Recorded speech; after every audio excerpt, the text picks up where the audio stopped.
Hello everyone welcome back to smart Odia YouTube channel. तो पिला माने तुम ओडिया परीक्षा पे बोर्ड परीक्षा पे 10 टी टॉप 10 एमसीक्यू देखिबा एवं तुम माने यार केतडी उत्तर दे पारुछो सेटा हमें देखिबा। तो चलो डेर न करी वीडियो को स्टार्ट करबा। ता पूर्व जदि चैनल रे नुआ अछ पिला माने चैनल को सब्सक्राइब कर देबो एवं पाखर बेल आइकन को प्रेस करी ऑल बटन रे क्लिक करी रखिबो, जहा फल रे जे कोनोसी नुआ वीडियो हम चैनल रे अपलोड हो सर्वप्रथम तुम मानतर वीडियो नोटिफिकेशन टी पाई परिबो। तो चलो डेर न करी 10 टा क्वेश्चन एवं आंसर देखिबा एवं तुम माने केतडी आंसर दे पारछो सेटा मते निहाती कमेंट सेक्शन रे जणैबो। चलो देख पिला माने कोन कहिछि उत्कल जननी चक्षु क्यों उद्भासित।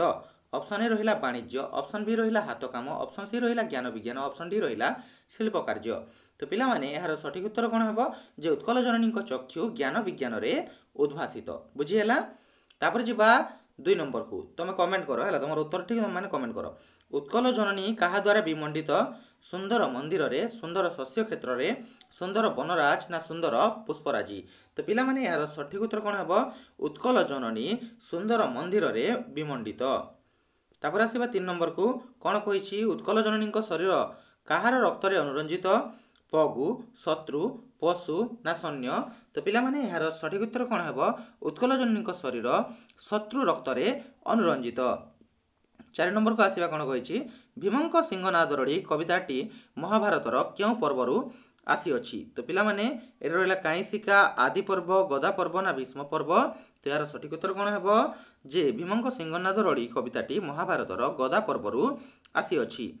5 नंबर देखिबा काहार उपदेश रे दुर्योधन व्यास सरोवर रे आत्मगोपन करथिले। ऑप्शन ए अछि व्यासदेव, ऑप्शन बी अछि दुर्वासा, ऑप्शन सी वशिष्ठ एवं ऑप्शन डी बलराम। तो पिला माने यार सठिक उत्तर कोन हेबो दुर्वासा। बुझी हैला। तो दुर्वासांको उपदेश रे दुर्योधन व्यास सरोवर रे कोन करथिले आत्मगोपन करथिले।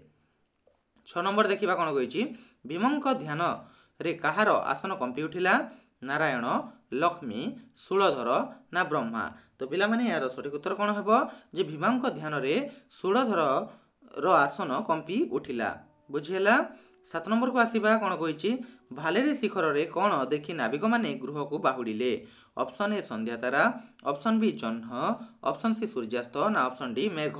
तो पिला माने यार सठिक उत्तर हेबो ऑप्शन ए संध्या तारा। बुझी हैला। भालेरी शिखर रे संध्या तारा देखि नाविक माने गृह को बाहुडिले। 8 नंबर देखिबा कोन कहिछि चौदिगरे केउ माने हसुतिले, लहरी, तारा, दिगंगना ना चंद्र। तो पिला माने यार सठिक उत्तर कोन हेबो तो पिला माने एटा कोन हेबो जे चौदिगरे दिगांगना माने हसुतिले हेबो। बुझी हैला। तापर 9 नंबर को आसीबा कोन कहिछि वरुण किए। वरुण किए पिला माने राज्याधिपति, जलाधिपति, स्थलाधिपति ना पातालाधिपति। तो पिला माने यार सठिक उत्तर कोन हेबो वरुण होउछंती जलाधिपति। बुझी हैला।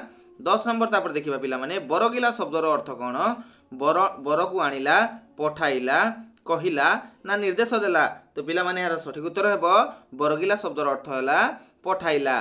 तो पिला माने एटा थिला 10 टी प्रश्न एवं तार उत्तर म तुम मानको जणाइली। तो एथिरु केतेडी तुम प्रश्न उत्तर देई पारलो सेटा मते कमेंट सेक्शन रे कमेंट करिके जणाओ। आ जो माननकु ऑल सब्जेक्ट रो सिलेक्शन दरकार से माने ओनली 299 पेमेंट करिके नै पारिबो। देखो पिला माने एटा हम कोनोसी रियल प्रश्न पत्र तुमको प्रोवाइड करूनो। एटा हैला सिलेक्शन प्रश्न जोठारु आसीबार चांसेस अधिक अछि सेटा को हम सिलेक्शन करिके तुम मानको देइछु। एवं एटा पाइबा पई तुम माने हमर नंबर रहिला 6372065927 एही व्हाट्सएप नंबर रे जोगाजोग करिके ओनली 299 पेमेंट करिके नै पारिबो। तुम ऑल सब्जेक्ट रो सब्जेक्टिव ऑब्जेक्टिव रो सिलेक्शन रियल प्रश्न नुह मु पुनी थरे कहि रखुची सिलेक्शन प्रश्न हैला। तो पिला माने वीडियोटी भल लागिथिल वीडियोटी को शेयर कर दबो निज संग साथी सहित एवं गोटे लाइक भी कर दबो एवं टेलीग्राम चैनल ग्रुप रे जॉइन करनथिले डिस्क्रिप्शन रे लिंक अछि जॉइन करनबो। धन्यवाद।